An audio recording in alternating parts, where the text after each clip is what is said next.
Hello दोस्तों, स्वागत है आपका एक बार फिर से आपके यूट्यूब चैनल के स्टडी ग्रुप में।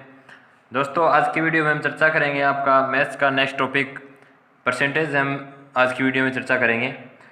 और दोस्तों, आपसे रिक्वेस्ट है कि आप प्लीज़ स्किप मत करना, वीडियो को पूरा देखना। आपको इस वीडियो में परसेंटेज से रिलेटेड हर क्वेश्चन से आपको सिंपल सिंपल ट्रिक्स बताई जाएंगी, जिसके बाद आप आसानी से बिल्कुल कम समय में आप क्वेश्चंस को सॉल्व कर पाएंगे। जैसा कि आपको देख पा रहे हैं स्क्रीन के ऊपर, आपको पहला प्रश्न दे रखा है कि एक परीक्षा में उत्तीर्ण होने के लिए एक विद्यार्थी ने 23% अंक प्राप्त किए तथा 36 अंकों से अनुत्तीर्ण रहा। दूसरे विद्यार्थी ने 35% अंक प्राप्त किए तथा न्यूनतम उत्तीर्ण अंकों से 48 अंक अधिक प्राप्त किए। परीक्षा का पूर्णांक कितना है? जैसे आपको दे रखा है, एक विद्यार्थी ने परीक्षा में 23% अंक प्राप्त किए और वह 36 अंकों से अनुत्तीर्ण हो गया, यानी कि फेल हो गया। ठीक है। दूसरा जो विद्यार्थी है उसने 35% अंक प्राप्त किए और जो पास होने का जो क्राइटेरिया था, जो न्यूनतम जो अंक थे, उससे उसने 48 अंक अधिक प्राप्त किए। 48 अंक उसने अधिक प्राप्त कर लिए और इसके जो 36 अंक कम रह गए, इसलिए वह फेल हो गया। ठीक। अब आप देख पा रहे हैं कि हमसे क्वेश्चन में पूछ रहा है कि जो परीक्षा का जो पूर्णांक था वो कितना था।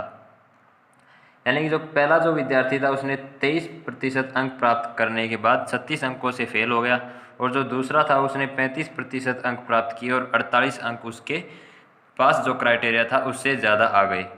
तो आप देख पा रहे हैं कि इन दोनों का आप ऐसे प्रश्न आ जाए तो आप दोनों जो प्रतिशत आपको दोनों विद्यार्थी अंक प्राप्त कर रहे हैं उनका अंतर कीजिए। जैसे 35 माइनस 23 करेंगे तो आपका 12% आ गया, और आप इन दोनों अंकों को जोड़ दीजिए 36 और 48, यानी कि उसके मान लीजिए कि 30% उस परीक्षा का पासिंग जो मार्क्स थे वो थे, 30% अंक प्राप्त करने थे, और उसके 23% कम आए, यानी कि उसको 36 अंक और चाहिए 30 तक पहुंचने के लिए, और इसको 30 चाहिए थे लेकिन ये 35% ले आया, यानी कि उसने 48 अंक प्राप्त कर लिए। तो ऐसे प्रश्नों में आप देखिए इनका अंतर कर दीजिए और इन दोनों अंकों को जो इसके कम और इसके ज़्यादा है इनको ऐड कर दीजिए। जैसे 48 और 36 को आप जोड़ेंगे तो आपका आ जाएगा 84 आ जाएगा। ठीक है। और इन दोनों प्रतिशतों का डिफरेंस कितना है? 12। यानी कि हम देख रहे हैं कि 12% बराबर जो अंक हैं वो कितना बराबर आ रहे हैं? 84 अंक आ रहे हैं 12% के बराबर। तो यहाँ पे आपको 100% पूछा है, यानी कि कुल पूर्णांक पूछा है। तो 100% यानी कि कुल आपसे पूर्णांक निकालने के लिए हम करेंगे 12% बराबर 84 है, तो 1% बराबर कितना हो जाएगा आपका? 84/12, और प्रतिशत के नाम का आपका 100 जो होगा मल्टीप्लाई में आ जाएगा, यानी कि आपको एक बराबर तो 84/12 आ गया, लेकिन आपको 100 से गुणा इसलिए करेंगे क्योंकि आपको 100% आपको निकालना है। तो आपका जो कुल पूर्णांक आ जाएगा इसको सोल्व करेंगे, 12 सत्ते 84, और ये आपका आ गया 700। यानी कि जो परीक्षा का जो पूर्णांक था वो 700 अंक था। ये आपका आंसर आ गया। ऑप्शन नंबर जो बी है ये आपका करेक्ट आंसर हो गया, 700। ठीक है। इसी प्रकार हम देख रहे हैं, आगे बढ़ते हैं। अगला जो क्वेश्चन हमको दे रखा है वो देखते हैं। अगला क्वेश्चन आपको दे रखा है, एक परीक्षा में 33% अंक चाहिए। एक विद्यार्थी ने 125 अंक प्राप्त किए और 40 अंकों से फेल हो गया, तो उस परीक्षा का जो कुल अंक था, पूर्णांक था, वो कितना था? क्वेश्चन में बोल रहा है कि एक परीक्षा में 33% अंक चाहिए पास होने के लिए। ठीक है। और एक विद्यार्थी ने 125 अंक प्राप्त किए और 40 अंकों से फेल हो गया, यानी कि वो 40 नंबर उसके कम पड़ गए। 125 तो वो ले आया लेकिन उसके 40 नंबर कम पड़ गए, यानी कि उसको पास होने के लिए नंबर चाहिए थे 125 और 40 अगर हम ऐड कर देंगे तो यानी कि उसको 125 और 40, 25 और आपके 165 अंक उसको चाहिए थे पास होने के लिए। और एक आपको बोल रहा है कि 33% आपको पास होने के लिए चाहिए, यानी कि 33% बराबर हमने निकाल लिया, 165 आ गया। ठीक है। 125 तो वो ले आया और उसको 40 अंक कम पड़ गए, यानी कि 165 अगर वो नंबर ले आता तो वो पास हो जाता, और पास होने के लिए उसको 33% चाहिए, यानी कि 33% बराबर 165 आ गया। तो यहाँ से जैसे हमने पिछले क्वेश्चन में किया था,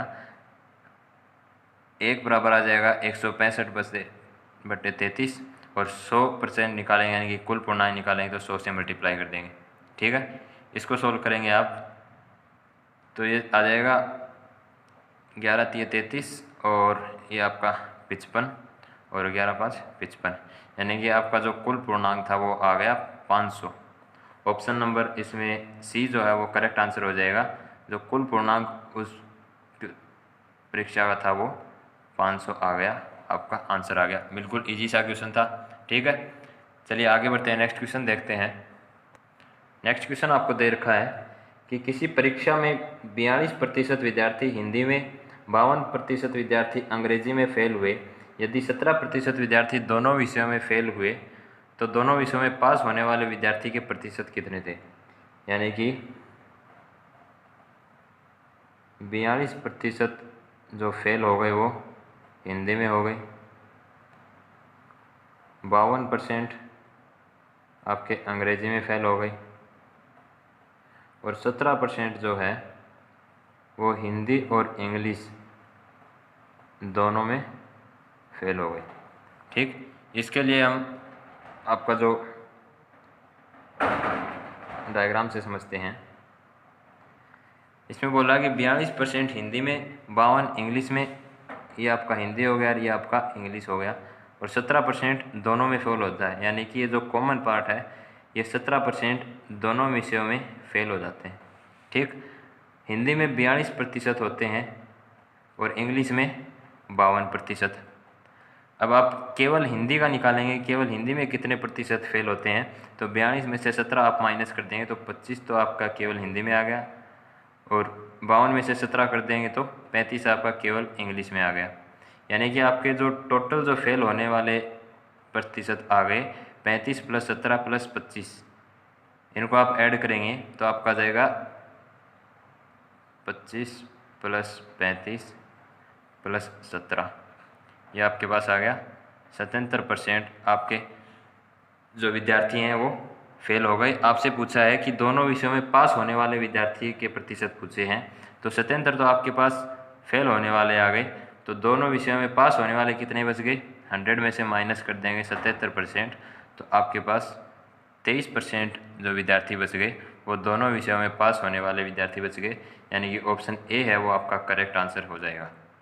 ठीक है, आगे देखते हैं नेक्स्ट क्वेश्चन की ओर। नेक्स्ट क्वेश्चन जो आज का 4 नंबर क्वेश्चन है वो दे रखा है। मोहन ने अपनी कुल पूंजी में से अपना घर बनाने में 25% मजदूरी पर, 40% फर्नीचर पर, 15% कच्ची धातु पर तथा 10% अन्य पर खर्च किए। इसके बाद उसके पास 2000 रुपये शेष बच गए, तो उसकी कुल पूंजी ज्ञात कीजिए। बिल्कुल इजी सा क्वेश्चन है। आपको बता रहा है कि उसने जो खर्च किए अलग अलग, जैसे मजदूरी पर, फर्नीचर पर, कच्ची धातु और अन्य खर्च किए, उन पे खर्च करने के बाद उसके पास 20,000 रुपये शेष बच गए, और आपसे उसकी जो कुल पूंजी है वो पूछी है। तो इसके लिए आप क्या करेंगे, जो भी आपको खर्च जो उसका दे रखा है उसको ऐड कर दीजिए। जैसे 25% वो मजदूरी पर खर्च कर देता है, बच गया उसके पास 40% वो फर्नीचर पर खर्च कर देता है, 15% वो कच्ची धातु पर खर्च कर दिया, और 10% उसने जो है वो अन्य किसी कार्य पर खर्च कर दिया। तो यानी कि उसने जो टोटल जो उसने अपनी जो पूंजी थी वो खर्च कर दी, वो कितने प्रतिशत कर दी, इनको आप ऐड कर दीजिए। 40 10 50, 10 60 और 5 65, और 70 और 20 90% उसने जो अपनी पूंजी थी वो खर्च कर दी। और उसके बाद आगे बोल रहा है कि 20,000 रुपये अंत में शेष बच गए, यानी कि 90% तो उसने खर्च कर दी और उसके पास 10% बच गए। और क्वेश्चन में बोल रहा है कि उसके पास 20,000 बच गए, रुपये बच गए। तो आपको परसेंट में तो हमने निकाल लिया कि 10% बच गए, और क्वेश्चन में दे रखा है कि 20,000 रुपये बच गए। तो इससे हम उसकी कुल आय निकाल सकते हैं कि 10% बराबर अगर 20,000 है तो 1 बराबर हो गई 20,000 बटे 10, और हम कुल आय निकाल रहे हैं उसकी कुल पूंजी, तो इसको 100 से मल्टीप्लाई कर देंगे, यानी 100% निकाल लेंगे, तो ये आपका आ गया 2 लाख रुपए आपके जो उसकी कुल इनकम थी वो आ गई 2 लाख रुपए। इस क्वेश्चन का आंसर आ गया। बिल्कुल इजी सा है, कुछ भी नहीं है। उसके जितने भी खर्च दे रखे हैं उनको आप ऐड कर दीजिए, जितना प्रतिशत आ गया, और जो आपको दे रखा है उसके बाद अंत में जो पैसे बच गए वो कितने प्रतिशत बच गए, 10% बच गए। तो यानी 90% उसने खर्च कर दिए, 10% अपने को दे रखा है कि 20,000 है, तो 100% हम निकाल लेंगे, आपके पास 2 लाख रुपए उसकी कुल आय आ जाएगी। कुल पूंजी आपका जो ऑप्शन नंबर बी है वो आपका करेक्ट आंसर हो जाएगा। ठीक है, चलिए आगे बढ़ते हैं, नेक्स्ट क्वेश्चन देखते हैं। नेक्स्ट क्वेश्चन, आज का क्वेश्चन नंबर 5 आपको दे रखा है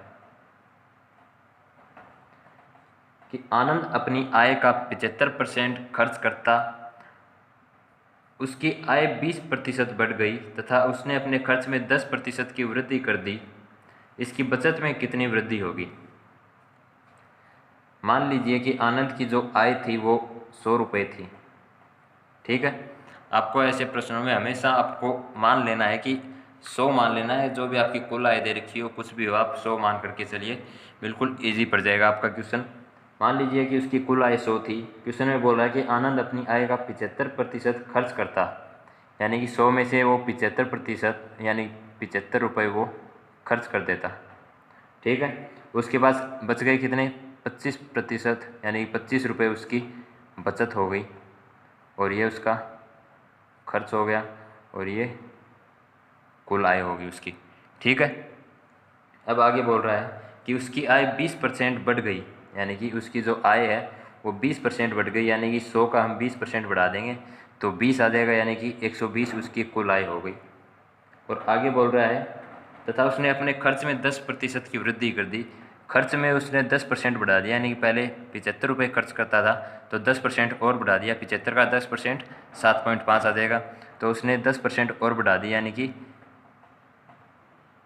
82.5 उसका अब खर्च होता है।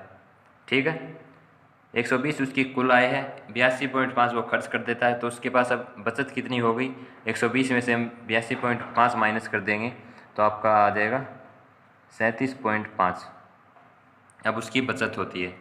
अब आपसे पूछा है कि इसकी बचत में कितने प्रतिशत की वृद्धि हुई, यानी कि बचत कितने % उसकी बढ़ गई। पहले बचाता था वो 25 रुपये और अब बचा रहा है 37.5, कितने की वृद्धि हो गई, यानी कि 12.5 रुपये की उसके पास वृद्धि हो गई, ज़्यादा उसके पास बचने लगे। तो यही पूछा है कि कितने प्रतिशत की वृद्धि हुई, तो 12.5 रुपये उसके बढ़ गए। कितने पर बढ़े, पहले उसकी बचत कितनी 25 थी, 25 पर बढ़ गए, और परसेंटेज के लिए हम मल्टीप्लाई में 100 लगा देंगे।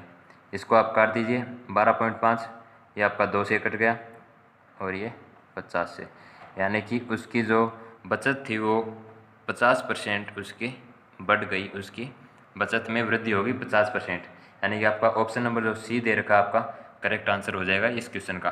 बिल्कुल इजी सा है। ठीक है, नेक्स्ट क्वेश्चन देखते हैं, आगे बढ़ते हैं। नेक्स्ट क्वेश्चन, क्वेश्चन नंबर 6 आपको दे रखा है कि राम का वेतन श्याम के वेतन से 7% अधिक है, तो बताओ श्याम का वेतन राम के वेतन से कितना % कम है। ठीक है, मान लीजिए ये श्याम है और राम है। ठीक है, ऐसे प्रश्न में मैंने पिछले प्रश्न में बताया था आपको कि आप स्टार्टिंग से आपको 100 मान करके चलिए। जैसे आपको बोल रहा है कि राम का वेतन श्याम के वेतन से 60% अधिक था, यानी कि राम का वेतन है वो श्याम के वेतन से 60% अधिक था। मान लीजिए कि श्याम का वेतन 100 रुपये था, तो राम का 60% अधिक है, यानी कि 100 का 60% 60, तो यानी कि इसका जो वेतन है वो 160 रुपये है। ठीक है, राम का वेतन श्याम के वेतन से 60% अधिक है, कोई बात नहीं, अपने निकाल लिया। आगे बोल रहा है कि बताओ श्याम का वेतन राम के वेतन से कितने % कम है, यानी कि जो श्याम का वेतन है वो इससे कितने % कम है। तो इसको निकालने के लिए हम देखेंगे कि ये कितने रुपए कम है, इसका 60 रुपये कम है, और कितने पर कम है, यानी कि किससे कम है, राम से कम है, तो राम का जो कुल वेतन है वो डालेंगे, 160 हो गया, और परसेंटेज निकालने के लिए हम मल्टीप्लाई में 100 लगा देंगे। इसको सोल्व करेंगे, ये 0 से 0 कट गया, ये 3 और ये 8। ठीक है, इसको सोल्व करेंगे, ये आ गया आपका 2 चौके 8 और 25 चौक 100, तो आपका आ गया 25 × 75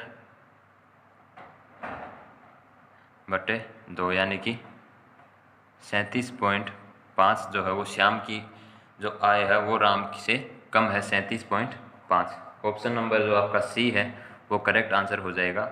क्वेश्चन में पूछा है कि श्याम का वेतन राम के वेतन से कितने % कम है, 37.5% कम है, और राम का वेतन श्याम से कितना अधिक है, 60% अधिक है। हमको एक क्वेश्चन में देख रहा है और हम 100 मान के अगर इस क्वेश्चन को ऐसे क्वेश्चन को करेंगे तो बिल्कुल भी आपको दिक्कत नहीं आएगी, बिल्कुल आसानी से 1 मिनट है आप इसका सॉल्यूशन निकाल लेंगे। ठीक है, आगे देखते हैं अगला जो क्वेश्चन दे रखा है हमको। अगला क्वेश्चन दे रखा है, बलबीर अपनी आय का 20% बच्चों की शिक्षा पर तथा शेष का 40% अपने भोजन पर तथा शेष का 50% वह अपने कपड़ों पर खर्च करता है। यदि उसकी वार्षिक बचत 14,400 रुपये हो तो बताओ उसकी मासिक आय क्या है। जैसे पिछले क्वेश्चन में हमने देखा था, जो क्वेश्चन नंबर 4 हमने किया था कि वो कितने आनंद जो है अपनी अलग अलग कार्यों में अपनी पूंजी को निवेश करता है, खर्च करता है, और उसके बाद उसकी जो कुल बचत है वो दे रखी थी अपने को, और उस बचत के हिसाब से हमने निकाल लिया था कि उसकी कुल आय क्या है। लेकिन इसमें आपको दे रखा है कि बलबीर की आय अपनी आय का 20% बच्चों की शिक्षा पर, यानी कि मान लीजिए उसके पास 100 रुपये थे और उसने 20% बच्चों के ऊपर खर्च कर दिए, यानी कि उसके पास 80 बच गई। ठीक है, और आगे बोल रहा है कि शेष का 40%, यानी कि जो 80 उसके पास बच गए उसका 40% वह भोजन पर खर्च करता है, और उसके बाद जो आपका आएगा उसका वह 50% अपने कपड़ों पर खर्च करता है। यानी कि जो पीछे क्वेश्चन किया था वैसा तो क्वेश्चन नहीं है, ये उससे अलग है, क्योंकि यहाँ पे आपको दे रखा है कि जो खर्च करने के बाद जो शेष राशि बचेगी उसमें से अगला खर्च वो करता है, उसका अपने को क्वेश्चन में दे रखा है। तो ऐसे प्रश्नों को करने के लिए हम ईजी सी ट्रिक है कि पहले आपको जो जितने भी प्रतिशत दे रखे हैं शेष में, उसको आप भिन्न में कन्वर्ट कर लीजिए, फ्रैक्शन में कन्वर्ट कर लीजिए। जैसे आपको दे रखा है 20% बच्चों की शिक्षा पर, 20%, एक मिनट,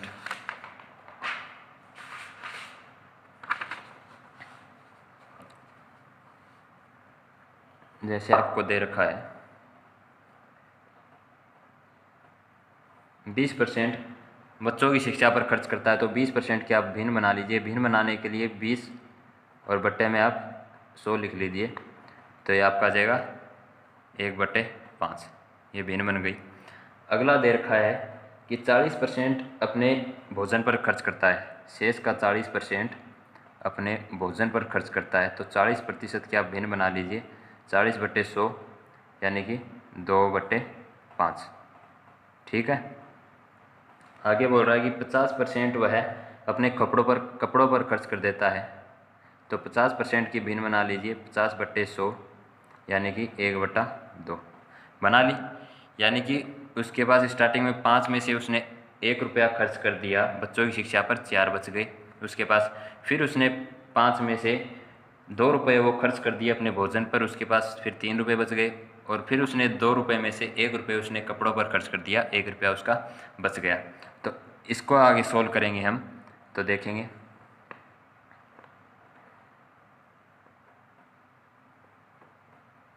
20% देखते हैं हम, जो पहला दे रखा है 5 में से उसने एक तो उसने खर्च कर दिया बच्चों की शिक्षा पर, तो उसके पास बच गए कितने, 4 बच गए। 5 में से एक खर्च कर दिया, 4 बच गए।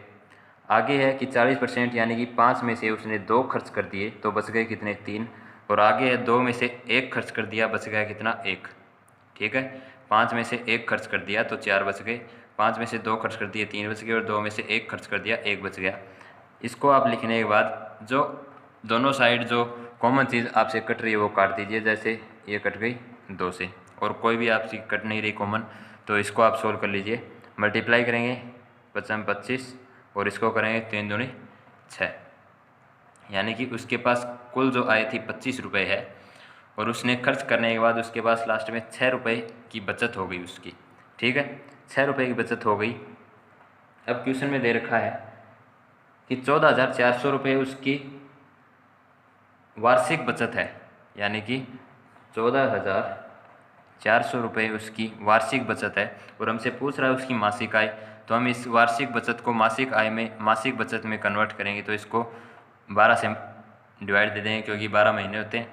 तो इसको आप सोल्व करेंगे तो 12 एकम 12 और 12 दूनी 24, यानी कि 1200 रुपये उसकी मासिक बचत है। और आपसे मासिक उसकी आय पूछ रहा है और ये मासिक बचत हमने निकाली 1200 रुपये। तो जो हमने निकाला है इसको देखिए, हमने जो उसकी कुल मासिक आय थी वो निकाली 25 और बचत है वो 6 निकाली है हमने।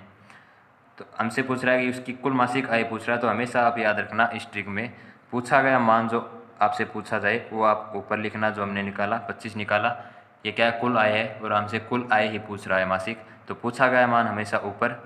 और डिवाइड में वही चीज़ लिखेंगे जो हमको क्वेश्चन में दे रखी है। क्वेश्चन में हमको दे रखी है कि 1200 रुपये उसकी मासिक बचत है, मल्टीप्लाई में हम लगाएंगे जो क्वेश्चन में दे रखा है वो, और डिवाइड में लगाएंगे जो क्वेश्चन में दे रखा है वो चीज़ हमने कितनी निकाली है, यानी हमने बचत कितनी निकाली है, 6 रुपये निकाली है। ठीक है, और मल्टीप्लाई में मासिक बचत जो अपने को क्वेश्चन में दे रखी है वो लिखेंगे और ऊपर लिखेंगे पूछा गया मान जो हमने निकाला है। अब इसको सोल्व करेंगे तो 6 दूने 12, ये 200 बच गया।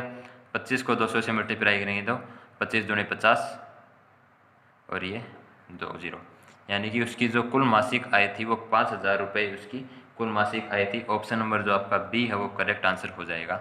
उसकी कुल मासिक आय 50,000 रुपये हो जाएगी।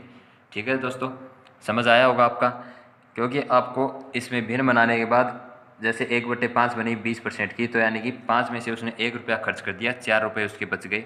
इसी प्रकार 40% की भिन्न बनाई, यानी कि 5 में से उसने 2 खर्च कर दिए, 3 बच गए। और आगे 2 में से उसने 1 कपड़ों पर खर्च कर दिए, 1 बच गए, यानी कि उसकी जो कुल आय वो 25 आ गई और बच गए कितने, 6 रुपये बच गए।